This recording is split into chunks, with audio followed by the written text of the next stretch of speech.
When you think of Nepal, what comes to mind? Probably breathtaking mountains and incredible natural beauty, right? Well, that exact landscape makes it a perfect paradise for bees. It's a place with the potential to produce some of the best honey in the world, what many call liquid gold. But here's the thing, behind that sweet promise is a really sticky paradox. So today, let's break down why this land of amazing potential is struggling so much to get its honey out to the rest of the world. Okay, so first things first, let's talk about the sheer potential we're dealing with here. Nepal's geography is just incredible. It goes from tropical plains all the way up to the high Himalayas.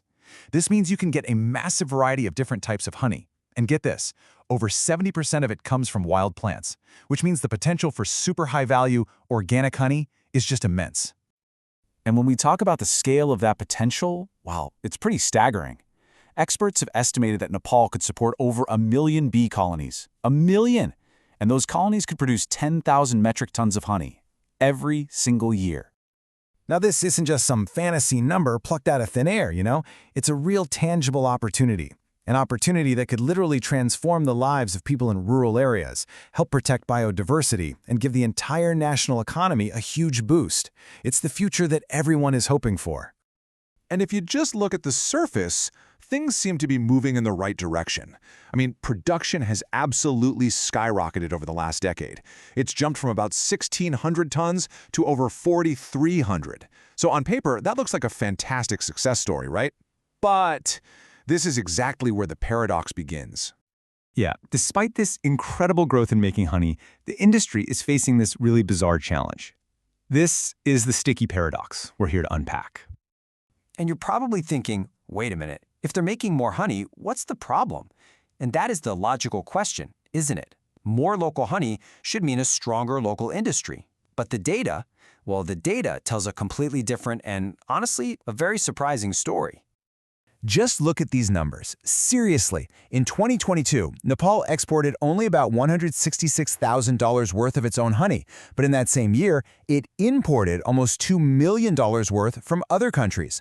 That means Nepal is bringing in nearly 12 times more honey than it sells. So what on earth is going on?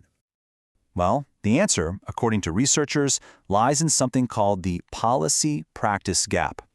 You see, Nepal actually has plenty of policies on the books that are designed to support beekeepers. The problem is what happens, or more accurately, what doesn't happen, when you get down to the ground level.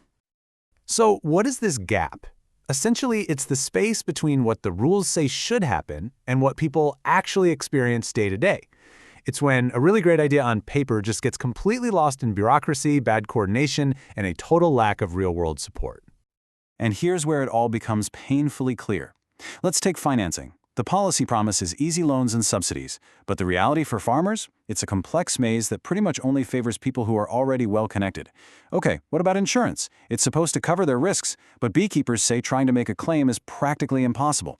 And quality control, which is absolutely crucial for exports, the plan calls for testing labs, but without enough of them, meeting international standards feels like a distant dream.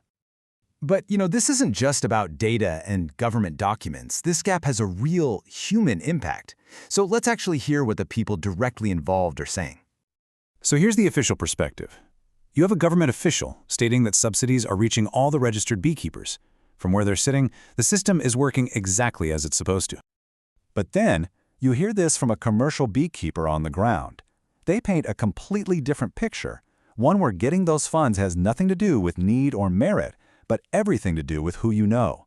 That stark contrast right there, that is the policy-practice gap in a nutshell.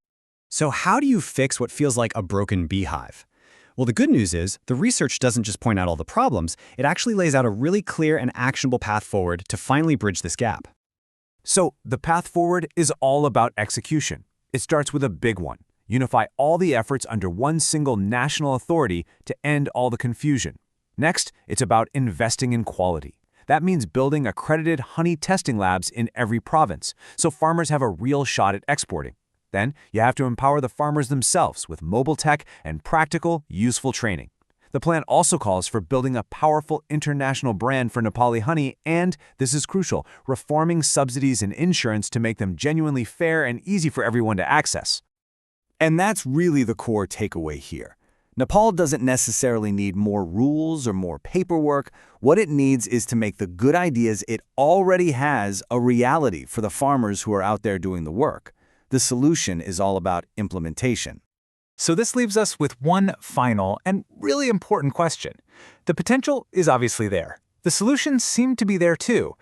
If Nepal can finally bridge this huge gap between the policies on paper and the practice on the ground, could it finally unlock the true value of its liquid gold and share it with the world?